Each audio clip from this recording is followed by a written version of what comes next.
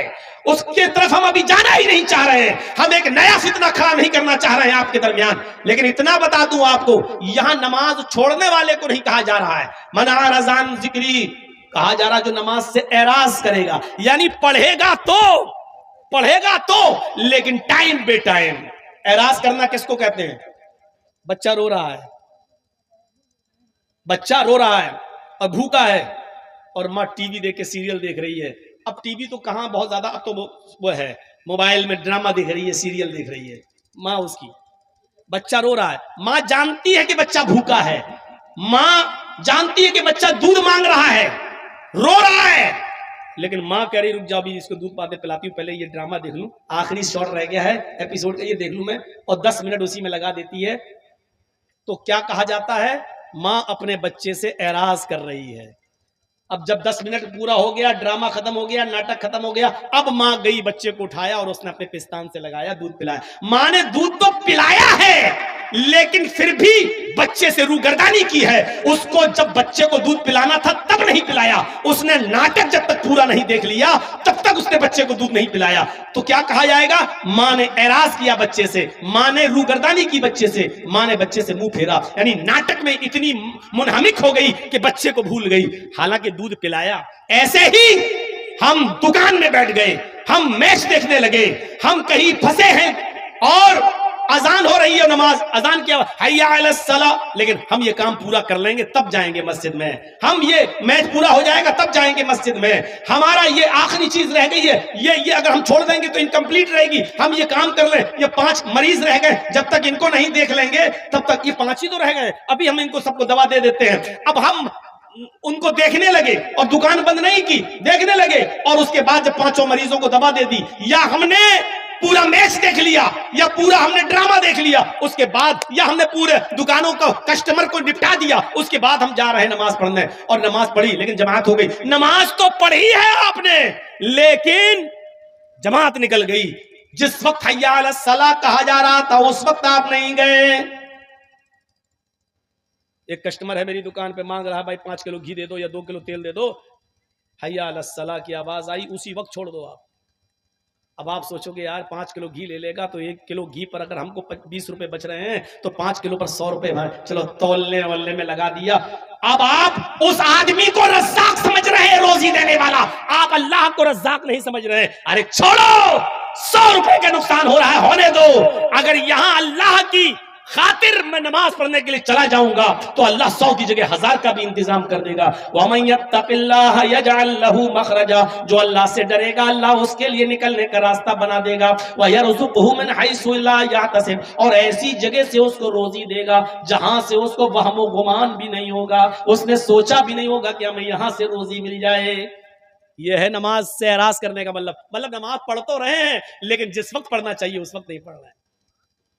5 مریضوں کو نپٹانے کے بعد پڑھیں گے صاحب، 5 کسٹمر کو نپٹانے کے بعد پڑھیں گے، 2 اوور رہ گئے پورا ہو جائے تب جائیں گے۔ یہ کھیل ہم کھیل رہے ہیں، پب جی کھیل رہے ہیں، فلاں کھیل رہے ہیں، جب تک یہ پورا نہیں ہو جائے گا تب تک نہیں۔ اب آپ نماز سے اعراض کر رہے ہیں، اللہ نے اعراض کرنے والوں سے کہا، چھوڑنے والوں سے نہیں۔ چھوڑنے والوں کا انجام کیا ہوگا وہ تو اللہ ہی بہتر جانے، ہم بتا ہی نہیں سکتے کہ نماز چھوڑنے والوں کی سزا کیا ہوگی جہنم کے اندر۔ ہم اعراض کرنے والے ان کے بارے میں بتلا رہے ہیں جو پڑھتے ہیں لیکن ٹائم پہ ٹائم ٹال مٹول کر ان کے بارے میں بتا رہے ہیں۔ وَمَنْ أَعْرَضَ عَنْ ذِكْرِي فَإِنَّ لَهُ مَعِيشَةً ضَنْكًا، جو میرے ذکر سے نماز سے اعراض کرے گا ہم اس کی روزی کو تنگ کر دیں گے۔ یہ 5 وقت کی نماز پڑھنے والوں کا حال ہے، جو نماز تو پڑھتے ہیں لیکن ٹائم بے ٹائم، ان کی روزی کو ہم تنگ کر دیں گے، تو بے نمازیوں کی روزی کا کیا حال ہوگا؟ اب آپ کہو مولانا صاحب کافر تو اتنے ہیں ہندوستان میں کہ جن کی گنتی نہیں ہے، اب آپ بتاؤ ان کو تو خوب مل رہی ہے روزی روٹی، امبانی کو دیکھو کتنا امیر ہے۔ میرے بھائیوں، اللہ کے نبی نے ان کے بارے میں تو کہہ دیا ہے، دنیا سجن المومن، ارے دنیا مومن کے لیے جیل کھانا ہے۔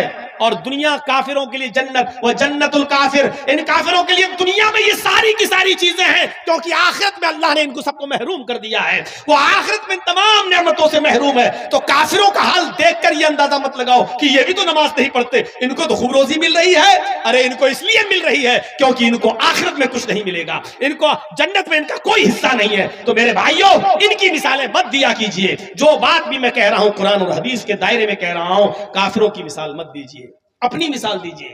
نماز چھوڑنے والوں کے بارے میں ہم نہیں کہہ رہے ہیں، ان کے بارے میں اللہ جانے اور وہ جانے۔ بھائیوں سوچو تو صحیح، ہم کہاں ہیں اور کس بستی میں ہم مسجد کی تعمیر کر رہے ہیں، اور اس مسجد کا میرے بھائیوں بننے کے بعد ہم دعا کریں گے کہ اللہ اس کو آباد بھی فرمائے اور اس نمازیوں کی تعداد بھی بڑھائے۔ میری تقریر ختم ہو چکی ہے، چینل والوں سے گزارش ہے کہ وہ اپنے اپنے چینل اب ہٹائیں۔ اللہ سے دعا کرتا ہوں کہ بار الہ تو ہماری دعاؤں کو قبول فرما لے، مسجد